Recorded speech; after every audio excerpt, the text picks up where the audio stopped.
Hello friends, welcome to share trader Kannada. ಇವತ್ತು Zee entertainment ಬಗ್ಗೆ ಒಂದು ಬಿಗ್ ಅಪ್ಡೇಟ್ ಇದೆ, ಮಾತಾಡ್ಕೊಳ್ಳೋಣ. ಒಂದು ಇಂಟ್ರೆಸ್ಟಿಂಗ್ ಸಿನಾರಿಯೋ ಡೆವಲಪ್ ಆಗ್ತಿದೆ. ನೀವು ಸ್ಕ್ರೀನ್ ಮೇಲೆ ಗಮನಿಸಿದ್ರೆ ನ್ಯೂ ಟ್ವಿಸ್ಟ್ ಇನ್ ಜಿ ಮತ್ತು ಸೋನಿ ಮರ್ಜರ್ ಅಂತ ಕಾಣಿಸ್ತಿದೆ ಅಲ್ವಾ? ಟ್ವಿಸ್ಟ್ ಸ್ವಲ್ಪ ಹೊಸದಾಗಿದೆ, ಸ್ವಲ್ಪ ಹುಷಾರಾಗಿ ಅರ್ಥ ಮಾಡ್ಕೊಳ್ಳೋದಕ್ಕೆ ಟ್ರೈ ಮಾಡಿ. ನಾನು ನಿಮಗೆ ಸಿಂಪಲ್ ಆಗಿ ಎಕ್ಸ್ಪ್ಲೈನ್ ಮಾಡ್ತೀನಿ. ಜಿ ಅಂಡ್ ಸೋನಿ ಮರ್ಜರ್ ಅಂದ್ರೆ ಏನು? ಒಂದು ವೇಳೆ ಗೊತ್ತಿಲ್ಲ ಅಂದ್ರೆ ಹೇಳ್ತಿದ್ದೀನಿ. G as A listed company, Indian ಮಾರ್ಕೆಟ್ನಲ್ಲಿ ಲಿಸ್ಟೆಡ್ ಕಂಪನಿ ಆಗಿದೆ ಅಲ್ವಾ? ಇದು ಸೋನಿ ಅವ್ರ ಜೊತೆ ಇಂಡಿಯನ್ ಬಿಸ್ನೆಸ್ ಜೊತೆ ಮರ್ಜರ್ ಆಗಿ ಇವರಿಬ್ಬರೂ ಒಂದು ಕಂಪನಿಯಾಗಿ ಫಾರ್ಮ್ ಆಗಬೇಕಂತ ಅನ್ಕೊಂಡಿದ್ರು. ಇದನ್ನ ಮಾರ್ಕೆಟ್ ಪಾಸಿಟಿವ್ ಆಗಿ ತಗೊಂಡಿದೆ. ಏನಕ್ಕೆ ಪಾಸಿಟಿವ್ ಆಗಿ ತಗೊಂಡಿದೆ ಅಂದ್ರೆ, ಜಿ ಎಂಟರ್ಟೈನ್ಮೆಂಟ್ ರಿಲೇಟೆಡ್ ಆಗಿ ಲೀಡರ್ಶಿಪ್ ಸೋನಿ ಅವ್ರ ಕೈಯಲ್ಲಿ ಹೋಗುತ್ತೆ. ಅಂಡ್ ಸೋನಿ ಅವರು ಜಿ ಇವರಿಬ್ಬರು ಸೇರ್ತಾ ಇದ್ರೆ ಇವ ರಿಲೇಟೆಡ್ ಆಗಿ channels and area of operations ಇವೆಲ್ಲದ್ರ ಪರವಾಗಿ cost of efficiency and margins improvement ಇದ್ರ ಪರವಾಗಿ ಇವರಿಗೆ ಬೆನಿಫಿಟ್ ಇರುತ್ತೆ ಅಂತ. ಅದರಿಂದ ಇದು ಮಾರ್ಕೆಟ್ ಇದನ್ನ ಈ ಡೀಲ್ ನ ಬೋತ್ ಹ್ಯಾಂಡ್ಸ್ ಇಂದ ವೆಲ್ಕಮ್ ಮಾಡಿದೆ.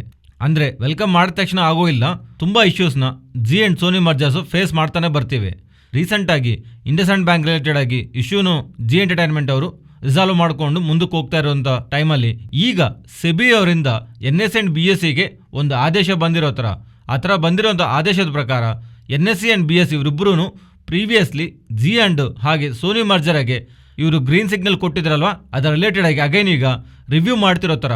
ಅಂಡ್ ಆ ರಿವ್ಯೂನಲ್ಲಿನವರು ನೆಕ್ಸ್ಟ್ ಫ್ಯೂ ಡೇಸ್ ಅಲ್ಲಿ ಪ್ರಕಟಣೆ ಮಾಡ್ತೀವಿ ಹತ್ರ ಎಕ್ಸ್ಚೇಂಜಸ್ ಹತ್ರ ಇನ್ನೊಂದು ಅಪ್ಡೇಟ್ ಕಾಣಿಸ್ತಾ ಇದೆ. ಇಷ್ಟಕ್ಕೂ ಈ ಸೆಬಿ ಅವರು ಏನಕ್ಕೆ ಇನ್ವಾಲ್ವ್ ಆಗಿದ್ದಾರೆ? ಆಕ್ಚುಲಿ ಇದರ ಬ್ಯಾಕ್ ಡ್ರಾಪ್ ನಲ್ಲಿ ಸ್ಟೋರಿ ಒಂದಿದೆ, ಅದನ್ನ ನಾವು ಗಮನಿಸಿದ್ರೆ ಫ್ರೆಂಡ್ಸ್ ಇದು ಸಿಂಪಲ್ ಆಗಿ ಅರ್ಥ ಮಾಡ್ಕೊಳ್ಳಿ. ಜಿ ಎಂಟರ್ಟೈನ್ಮೆಂಟ್ ಇದೆ ಅಲ್ವಾ, ಒಂದು ಟೈಮಲ್ಲಿ SL ಗ್ರೂಪ್ಗೆ ಸಂಬಂಧಿಸಿರುವ ಕಂಪನಿ, ಅವರ ಮೈನ್ ಪ್ರಮೋಟರ್. ಆಕ್ಚುಲಿ ಈ SL ಗ್ರೂಪ್ಗೆ ಸಂಬಂಧಿಸಿರೋ ಪರ್ಸನ್ ಸುಭಾಷ್ ಚಂದ್ರ ಅವರು. ಅಂಡ್ ಇವನ್ ಈಗ್ಲೂ ಈ ಜಿ ಎಂಟರ್ಟೈನ್ಮೆಂಟ್ CEO ಆಗಿ ಅವರೇ ಕಂಟಿನ್ಯೂ ಆಗ್ತಿದ್ದಾರೆ. ಪುನೀತ್ ಗೋಯಂಕಾ ಅವರು ಸುಭಾಷ್ ಚಂದ್ರ ಅವರ ಸನ್. ಸೊ ಒಂದು ಟೈಮಲ್ಲಿ SL ಗ್ರೂಪ್ ಅಂಡರ್ನಲ್ಲಿರುವಂಥ Zee entertainment and even still ಈಗ್ಲೂ SL ಗ್ರೂಪ್ ಪ್ರಮೋಟರ್ ಆಗಿರುವಂಥ ಸುಭಾಷ್ ಚಂದ್ರ ಅವರು ಸನ್ ಪುನೀತ್ ಗೋಯಂಕಾ ಅವರು ಈಗ್ಲೂ ಜಿ ಎಂಟರ್ಟೈನ್ಮೆಂಟ್ ರಿಲೇಟೆಡ್ ಆಗಿ CEO ಆಗಿ ಇದ್ದಾರೆ. ಅದರಿಂದ ಈ ಇಶ್ಯೂ ಎಲ್ಲಾನು ಈಗ ಅರೈಸ್ ಆಗ್ತಿದೆ. ಸೆಬಿ ಅವರು ಹೇಳಿರುವಂಥ ಪ್ರಕಾರ ಈ SL ಗ್ರೂಪ್ಗೆ ಸಂಬಂಧಿಸಿರುವ ಇನ್ನೊಂದು ಕಂಪನಿ ಜಿ ಎಂಟರ್ಟೈನ್ಮೆಂಟ್ ಅಲ್ಲ, ಇದು ಇನ್ನೊಂದು ಕಂಪನಿ ಶಿರ್ಪುರ್ ಗೋಲ್ಡ್ ರಿಫೈನರಿ. ಈ ಶಿರ್ಪುರ್ ಗೋಲ್ಡ್ ರಿಫೈನರಿ ಅವರು ಆಸ್ ಎ ಕಂಪನಿ ಅವ್ರ ಹತ್ರ ಹಣ ಇರುತ್ತಲ್ವಾ, ಆ ಹಣದಲ್ಲಿ 400 ಕೋಟಿವರೆಗೂ ಅವರ ಪ್ರಮೋಟರ್ಸ್ಗೆ ಸಂಬಂಧಿಸಿರುವ ಬೇರೆ ಕಂಪನೀಸ್ಗೆ ಲೋನ್ ಆಗಿ ಕೊಟ್ಟಿದ್ದಾರೆ. ಆ ಪ್ರಮೋಟರ್ಸ್ ಗ್ರೂಪ್ ಕಂಪನೀಸ್ ಈಗ ಬೇರೆ ಒಂದು ಕಂಪನೀಸ್ಗೆ ಈಗ ಶಿರ್ಪುರ್ ಗೋಲ್ಡ್ ರಿಫೈನರಿಯಿಂದ ಲೋನ್ಸ್ ತಗೊಂಡಿದಾರಲ್ವಾ, ಅವರು ನಾವು ಬಿಸ್ನೆಸ್ ಮಾಡೋಕೆ ಆಗ್ತಿಲ್ಲ, ನಾವು ಬ್ಯಾಂಕ್ರಪ್ಸಿಗೆ ಫೈಲ್ ಮಾಡ್ತೀವಿ ಅಂತ ಆ ಕಂಪನಿನ ಕ್ಲೋಸ್ ಮಾಡಿರುವಂಥ ಪ್ರಯತ್ನ ಮಾಡಿದ್ದಾರೆ. ಆದರೆ ಸೆಬಿಯವರು ಆ ಥರ ಬ್ಯಾಂಕ್ರಪ್ಸಿ ಫೈಲ್ ಮಾಡಿ ಕ್ಲೋಸ್ ಆಗ್ತಿರೋಂಥ ಕಂಪನಿ ಯಾರಿಗೆ ಲೋನ್ಸ್ ಕೊಟ್ಟಿದ್ದಾರೆ ಅಂತ ನೋಡಿದಾಗ ಈ ಶಿರ್ಪುರ್ ಗೋಲ್ಡ್ ರಿಫೈನರಿ ಅವರು ಕೋಟಿಂಗಟ್ಲೆ ಲೋನ್ಸ್ ಕೊಟ್ಟಿರುವಂಥ ಇನ್ಸಾಲ್ವೆನ್ಸಿಗೆ ಹೋಗಿರೋಂಥ ಕಂಪನೀಸ್ ಇಂದ ಏನಕ್ಕೆ ಇವರು ಕ್ಲೈಮ್ ಇಟ್ಕೊಂಡಿಲ್ಲ ಅಂದ್ರೆ, ಏನಕ್ಕೆ ಇವರು ಹಣ ಕೇಳಿಲ್ಲ ಅಂದ್ರೆ, ಅದು ಅವರ ಪ್ರಮೋಟರ್ ಗ್ರೂಪ್ ಕಂಪನೀಸೇ ಆಗಿರೋದ್ರಿಂದ. ಇದೆಲ್ಲಾನು ಒಂದು ಪ್ಲಾನ್ ಪ್ರಕಾರ ಪ್ರಮೋಟರ್ ಗ್ರೂಪ್ ಕಂಪನೀಸ್ಗೆ ಲೋನ್ ಕೊಟ್ಟಿರೋದು. ಆ ಥರ ತಗೊಂಡಿರೋಂಥ ಕಂಪನೀಸು ನಾವು ಕಂಪನಿ ನಡ್ಸೋಕೆ ಆಗ್ತಿಲ್ಲ, ನಾವು ಇನ್ಸಾಲ್ವೆನ್ಸಿಗೆ ಹೋಗ್ತಿದೀವಿ ಅಂತ ಬ್ಯಾಂಕ್ರಪ್ಸಿನ ಫೈಲ್ ಮಾಡಿ ತಗೊಂಡಿರೋಂಥ ಹಣನ ಪ್ರಮೋಟರ್ಸ್ ಅವರು ಅವರ ಓನ್ ಫಂಡ್ಸ್ ಆಗಿ ಯೂಸ್ ಮಾಡ್ಕೊಂಡಿರೋಂಥ ಕಂಪನೀಸ್ ಅಲ್ಲಿ SL ಗ್ರೂಪ್ ಕಂಪನಿನೂ ಒಂದು.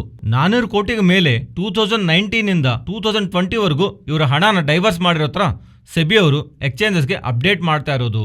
ಈಗ ಯಾವ ಕಂಪನಿ ಆದ್ರೆ ಹಣನ ಡೈವರ್ಟ್ ಮಾಡಿದೆ ಅಲ್ವಾ, ಅದು SL ಗ್ರೂಪ್ ಕಂಪನಿ ಆಗಿರೋದ್ರಿಂದ ಈಗ ನಡೀತಿರುವಂತ ಮರ್ಜರು ಸೋನಿ ಅಂಡ್ ಜಿ ಮರ್ಜರ್ ಆಗಿರೋದ್ರಿಂದ ಒಂದು ಟೈಮಲ್ಲಿ SL ಗ್ರೂಪ್ ಅವರೇ ಪ್ರಮೋಟರ್ ಆಗಿರೋ ಕಾರಣವಾಗಿ ಈ ಕಂಪನಿನಲ್ಲಿ ಇರುವಂಥ ಇಶ್ಯೂಸ್ ಈಗ ಜಿ ಎಂಟರ್ಟೈನ್ಮೆಂಟ್ ಮರ್ಜರ್ ಮೇಲೇನೆ ಪ್ರೀವಿಯಸ್ಲಿ NSE ಅವರು ಅಂಡ್ BSE ಅವರು ಕೊಟ್ಟಿರುವಂಥ ಆರ್ಡರ್ಸ್ನ ಅಗೈನ್ ಅವ್ರು ರಿವ್ಯೂ ಮಾಡೋ ಥರ ಈಗ ರೀಸೆಂಟ್ ಆಗಿ ನಡೆದಿರುವಂತ ಈ 400 ಕ್ರೋರ್ಸ್ ಡೈವರ್ಷನ್ ಇಶ್ಯೂ ಈ ಮರ್ಜರ್ ಮೇಲೆ ಪ್ರಭಾವ ಮಾಡ್ತಿದೆ. ಇನ್ ಸಿಂಪಲ್ ಟರ್ಮ್ಸ್ SL ಗ್ರೂಪ್ಗೆ ಸಂಬಂಧಿಸಿರುವ ಇನ್ನೊಂದು ಕಂಪನಿಯಲ್ಲಿ ನಡೆದಿರುವಂಥ ಸ್ಕ್ಯಾಮು ಸೆಬಿ ಅವರು ಅದನ್ನ ಫೈಂಡ್ ಔಟ್ ಮಾಡಿ ಎಕ್ಸ್ಚೇಂಜಸ್ಗೆ ಅಪ್ಡೇಟ್ ಮಾಡ್ತಾ ಇರೋದು. ಇದೇ SL ಗ್ರೂಪ್ ಒಂದು ಟೈಮಲ್ಲಿ ಕಂಟ್ರೋಲ್ ಮಾಡಿರುವಂಥ ಜಿ ಎಂಟರ್ಟೈನ್ಮೆಂಟ್ ರಿಲೇಟೆಡ್ ಆಗಿನೂ ನಡೀತಿರುವಂಥ ಮರ್ಜರು ಫರ್ದರ್ ಆಗಿ ಕಂಟಿನ್ಯೂ ಮಾಡಬೇಕಾ ಅಥವಾ ಹೋಲ್ಡ್ ಮಾಡಬೇಕಾ ಅನ್ನೋದ ಮೇಲೆ ಎಕ್ಸ್ಚೇಂಜಸ್ ಫರ್ದರ್ ಆಗಿ ಡಿಸಿಷನ್ ತಗೊಳ್ತೀವಿ ಅಂತ ಪ್ರೀವಿಯಸ್ಲಿ ಅವರು ಕೊಟ್ಟಿರೋಂಥ go ahead means green signal ಕೊಟ್ಟಿದ್ದಾರಲ್ವಾ NSE ಅಂಡ್ BSE ಅವರು ಮರ್ಜರ್ ರಿಲೇಟೆಡ್ ಆಗಿ, ಅದರ್ ರಿಲೇಟೆಡ್ ಆಗಿ ಫರ್ದರ್ ಆಗಿ ಇನ್ನು ಎಕ್ಸ್ಚೇಂಜಸ್ ಅನದರ್ ಟೈಮ್ ಅಪ್ಡೇಟ್ ಮಾಡ್ತೀವಿ ಅನ್ನೋ ಥರ ನಮಗೆ ಅಪ್ಡೇಟ್ಸ್ ಅಂತೂ ಇವತ್ತು ಕಾಣಿಸ್ತಾ ಇದೆ ಫೈನಾನ್ಷಿಯಲ್ ಪ್ಲಾಟ್ಫಾರ್ಮ್ಸ್ ಅಲ್ಲಿ. ಆದರೆ ಫ್ರೆಂಡ್ಸ್ ಒಂದು ವಿಷಯ ಜ್ಞಾಪಕ ಇಟ್ಕೊಳ್ಳಿ, ಮೋಸ್ಟ್ಲಿ ಈ ಮಂತಲ್ಲಿ NCLT ಅವ್ರ ರಿಲೇಟೆಡ್ ಆಗಿ ವೆಕೇಶನ್ ಇರುತ್ತೆ. ಅಂಡ್ ಎಸ್ಟಿಮೇಟ್ಸ್ ಪ್ರಕಾರ ಈ ಇಶ್ಯೂ ರಿಲೇಟೆಡ್ ಆಗಿ ನೆಕ್ಸ್ಟ್ ಹೈರಿಂಗ್ ಆಲ್ಮೋಸ್ಟ್ ಇದು June 16 ಆದ್ಮೇಲೆ ಅರೌಂಡ್ ಇರುತ್ತೆ. ಸೊ ತುಂಬಾ ಟೈಮ್ ವೆಯ್ಟ್ ಮಾಡಬೇಕಾಗತ್ತೆ.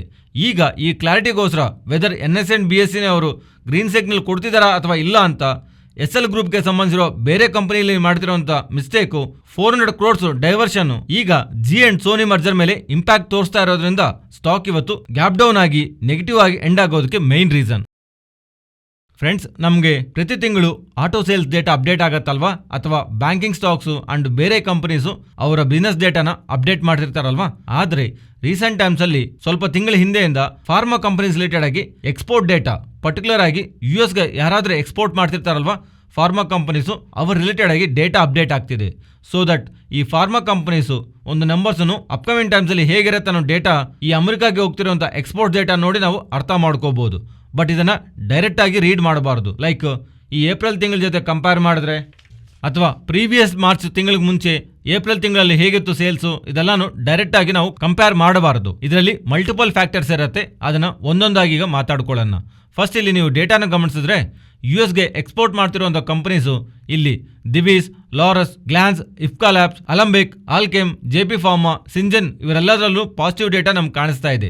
ಜೆಬಿ ಕೆಮಿಕಲ್ಸು, ಈಗ ಇಫ್ಕಾ, ಆಲ್ಕೆಮ್ಸ್ ಲ್ಯಾಬ್ಸು ರಿಲೇಟೆಡ್ ಆಗಿ ಮಿಕ್ಕಿರೋ ಎಲ್ಲಾನು ಈ ಏಪ್ರಿಲ್ ಡೇಟಾ. ಸೊ ಪ್ರೀವಿಯಸ್ ಮಾರ್ಚನ್ನು ಕಂಪೇರ್ ಮಾಡಿದ್ರೆ ಲಾಸ್ಟ್ ಇಯರ್ ಏಪ್ರಿಲ್ ಕಂಪೇರ್ ಮಾಡಿದ್ರು ವೀಕ್ ಆಗೇ ಇದೆ. ಬಟ್ ಫ್ರೆಂಡ್ಸ್, ಈ ಫಾರ್ಮಾ ಸೇಲ್ಸ್ ರಿಲೇಟೆಡ್ ಆಗಿ ಪರ್ಟಿಕ್ಯುಲರ್ಲಿ ಇಯರ್ ಎಂಡ್ ಅಲ್ಲಿ ಬರುವಂಥ ಸೇಲ್ಸ್ ರಿಲೇಟೆಡ್ ಆಗಿ ಈ ಮಾರ್ಚ್ ಏಪ್ರಿಲ್ ಅನ್ನೋದು ನಾವು ಹುಷಾರಾಗಿ ಕಂಪೇರ್ ಮಾಡಬೇಕು. ಬಿಕಾಸ್ ಇಯರ್ ಎಂಡ್ ನಡೆದಾಗ, ಫೈನಾನ್ಷಿಯಲ್ ಇಯರ್ ಎಂಡ್ ಆದಾಗ ಮಾರ್ಚ್ ರಿಲೇಟೆಡ್ ಆಗಿ ಸೇಲ್ಸು ಮೋಸ್ಟ್ಲಿ ಚೆನ್ನಾಗೇ ಇರುತ್ತೆ.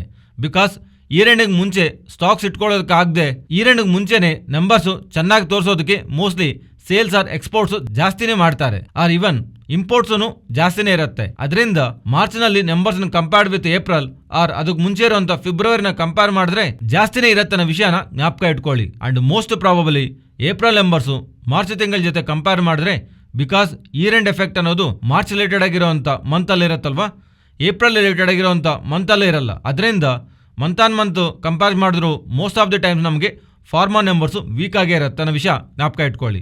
ಮಂತ್ ಆನ್ ಮಂತ್ ಕಂಪೇರ್ ಮಾಡಿದ್ರೆ ಪರ್ಟಿಕ್ಯುಲರ್ಲಿ ಮಾರ್ಚ್ ತಿಂಗಳಿಗೆ ಸಂಬಂಧಿಸಿ ನಾವು ಮಾಡಬಾರದು. ಅಂಡ್ ಮಾರ್ಚ್ ತಿಂಗಳಲ್ಲಿ ಜಾಸ್ತಿ ಸ್ಟಾಕ್ ಇಟ್ಕೊಂಡಿರ್ತಾರಲ್ವಾ, ಅದರಿಂದ ಪ್ರಾಬಬಲಿ ಏಪ್ರಿಲ್ ತಿಂಗಳ ರಿಲೇಟೆಡ್ ಆಗಿ ನಾರ್ಮಲ್ ಆವರೇಜ್ ಕಂಪೇರ್ ಮಾಡಿದ್ರೆ ಸ್ವಲ್ಪ ಕಮ್ಮಿನೇ ಇವರು ಎಕ್ಸ್ಪೋರ್ಟ್ ಮಾಡಿರೋ ಕಾರಣವಾಗಿ ಇವನ್ ಆರ್ಡರ್ಸ್ ಪರವಾಗ್ಲೂ ಇರುತ್ತೆ. ಅದರಿಂದ ಮೋಸ್ಟ್ಲಿ ಏಪ್ರಿಲ್ ತಿಂಗಳ ರಿಲೇಟೆಡ್ ಆಗಿ ಕಮ್ಮಿ ಎಕ್ಸ್ಪೋರ್ಟ್ಸೇ ಇರುತ್ತೆ. ಇವನ್ ಆ ಥರ ಕಮ್ಮಿ ಎಕ್ಸ್ಪೋರ್ಟ್ಸ್ ಇದ್ದ ಸಂದರ್ಭಗಳಲ್ಲೂ ಯಾರಾದ್ರೆ ಬೆಸ್ಟ್ ಆಗಿ ಪ್ರೀವಿಯಸ್ ತಿಂಗಳ ಜೊತೆ ಕಂಪೇರ್ ಮಾಡಿದ್ರೆ ಎಕ್ಸ್ಪೋರ್ಟ್ಸ್ ಜಾಸ್ತಿ ಮಾಡಿದಾರಲ್ವಾ, ಅವರ ರಿಲೇಟೆಡ್ ಆಗಿ ನಾವು ಪಾಸಿಟಿವ್ ಆಗಿ ನೋಡಬಹುದು.